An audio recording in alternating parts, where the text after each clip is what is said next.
Ada seorang laki-laki namanya Sabit. Dia mandi di sungai. Saat mandi di sungai, dia melihat ada buah apel yang hanyut. Biasalah kita mandi di sungai, nampak ada apel hanyut. Lalu kemudian dia makan itu apel sampai habis. Setelah selesai, baru dia berpikir itu tadi yang dimakan itu apel punya siapa. Dia telusuri sungai, dia telusuri kemana ini muara sungai, hulunya kemana. Akhirnya ketemu kebun apel. Lalu dia cari yang punya kebun. Bapak yang punya kebun ini, kata yang punya kebun, betul, saya yang punya kebun apel. Saya tadi mandi di sungai, di hilir sana, ketemu buah apel, lalu saya makan. Jadi besar dugaan saya apel itu jatuh dari pohon yang ada di kebun ini. Saya mau minta izin, Pak. Takut saya apel ini nanti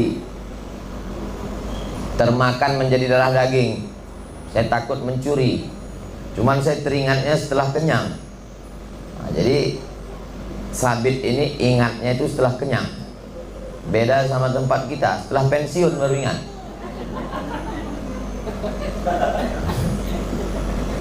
Kata yang punya kebun, tidak bisa semudah itu minta izin makan apel saya. Kamu tidak akan saya izinkan sebelum memenuhi syarat. Apapun syaratnya saya terima. Daripada saya mencari Bapak nanti di akhirat minta izin di padang mahsyar, lebih baik saya minta izin di dunia. Enggak apa-apa susah di dunia, karena di akhirat itu hisabnya mencari orang lama. Saya kalau salah sama Bapak Ibu mencarinya di akhirat. Bayangkan berkumpul sejak zaman Nabi Adam sampai Adam Smith. Susah nyari orang di akhirat. Lebih baiklah saya minta maaf di dunia. Kata Sabit, saya minta maaf Pak, harus ada syarat. Syaratnya apa? Kamu mesti ke rumah saya. Terus nanti sampai di rumah Bapak, kamu mesti menikahi anak saya. Wah, ini enak sekali nih. Sudah makan apel gratis, dapat anak lagi. Ini adalah kisah yang sangat dirindu-rindukan jombloan. Baiklah, tapi kamu perlu tahu Sabit, apa itu? Anak saya ini tidak punya kaki, tidak punya tangan, tidak punya mata, tidak punya telinga, tidak punya mulut.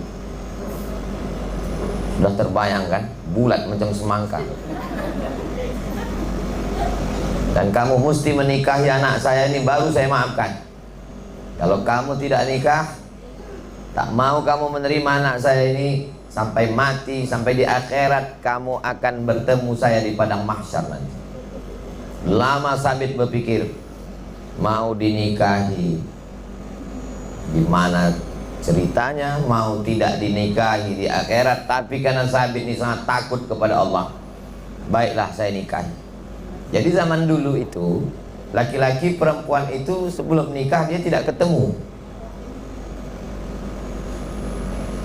Zaman sekarang tak usahlah kita ceritakan. Jadi zaman dulu itu tidak ketemu. Seorang bapak bisa menikahkan anaknya dengan perempuan. Aku nikahkan engkau dengan anakku dengan mahar sebentuk cincin emas tunai sah. Itu nikahnya sah. Anaknya tanpa melihat calon suami.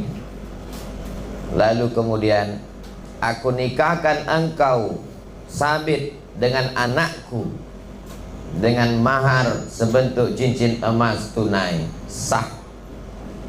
Selesai menikah. Selesai acara akad nikah, malamnya Sabit masuk ke dalam rumah. Habis itu dia masuk ke dalam kamar. Dia lihat istrinya itu, ternyata dia bukalah cadar penutup wajah istrinya.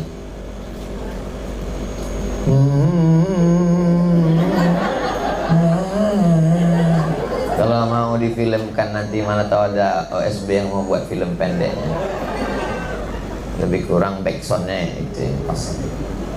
Kaget sekali Sabit, ternyata istrinya itu punya tangan, punya kaki, punya mata, punya telinga, dan cantik sekali. Kalau ini nanti mau difilmkan, sulit mencari artis Indonesia yang bisa seperti ini.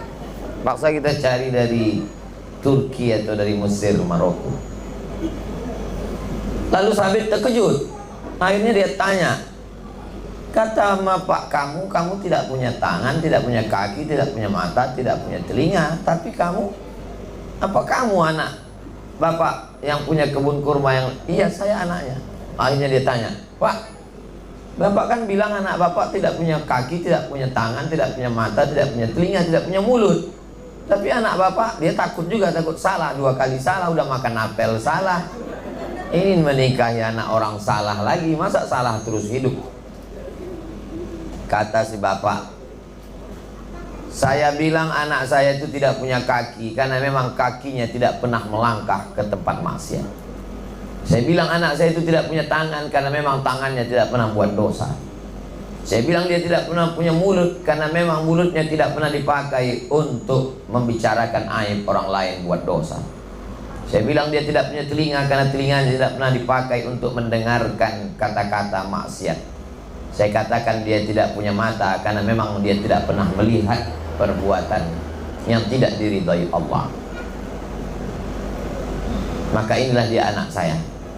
Saya nikahkan ke kamu Sabit karena belum ada orang di zaman ini yang mau makan buah tiba-tiba minta maaf.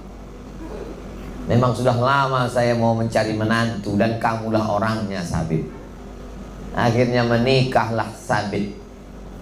Sa-nya pakai huruf sa, Sabit. Sabit artinya orang yang kokoh. Kita lanjutkan setelah yang berikutnya. Lalu kemudian Sabit pun minum-minum. Setelah minum baca doa dan seterusnya.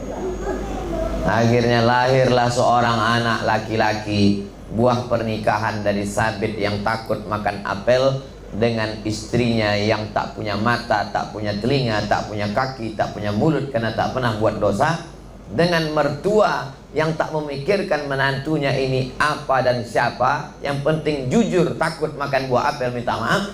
Pernikahan Sabit dengan anak yang solihah, dengan mertua yang soleh, lahirlah seorang anak laki-laki. Anak laki-laki itu diberi nama Nu'man. Nama ayahnya Sabit, itulah dia Nu'man bin Sabit. Meninggal tahun 150 Hijrah. Nu'man bin Sabit, nama kerennya Imam Hanafi, imam mazhab yang pertama. Yang pertama Imam Hanafi, yang nomor 2 Imam Maliki, nomor ketiga Imam Syafi'i, nomor keempat Imam Hambali. Imam Hanafi nama aslinya Nu'man bin Sabit. Jadi kita kalau kenalan sama orang, kita mesti sebut nama asli dan nama keren. Itu tadi siapa? Ustadz Somad. Loh, kemarin saya lihat di Facebook mirip kayak itu, namanya Anton.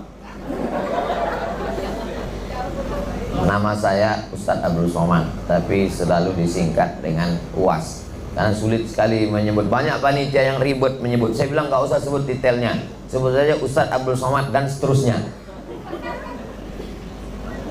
Nu'man bin Sabit inilah ulama ahlu sunnah wal jamaah, berguru langsung dengan cicitnya Rasulullah SAW, namanya Imam Ja'far Shadiq. Nabi punya anak perempuan namanya Fatimatuz Zahra. Dulu saya kalau nyebut Fatimatuz Zahra ingat anak Nabi, sekarang ingat istri saya. Fatimatuz Zahra ini punya anak laki-laki namanya Husain. Sayyidina Husain punya anak laki-laki namanya Ali Zainal Abidin. Zainal Abidin punya anak laki-laki namanya Muhammad Al-Baqir. Muhammad Al-Baqir punya anak laki-laki namanya Imam Ja'far Shadiq. Imam Ja'far Shadiq punya murid yang hebat namanya Nu'man bin Sabit. Gurunya hebat, bapaknya jujur, ibunya bertakwa, dan kakeknya juga tidak pilih-pilih mantu. Sekarang banyak juga yang jujur seperti Nu'man ini, cuman nggak ketemu mertua seperti itu. Ini yang jadi masalah. Mandi di sungai ketemu apel, dimakan gitu, dipulangin, Pak minta maaf, ya udah banyak yang lain.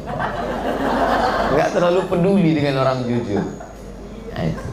Jadi memang diperlukan ada kerjasama. Kadang ketemu anak yang jujur makan apel, dicari yang punya kebun juga jujur, anaknya laki-laki semua. Jadi memang pertemuan itulah yang melahirkan orang-orang soleh. Maka dikenallah dengan Imam Hanafi ini Sirajul Ummah, penerang umat. Imam Hanafi itu meninggalnya karena apa? Diangkat jadi hakim agung. Hakim. Lalu kemudian hakim ini yang paling tinggi namanya Qadhi Qudat. Hakimnya hakim agung. Diangkat jadi hakim, nggak mau. Raja merasa tersinggung karena orang, kamu mau jadi hakim? Enggak.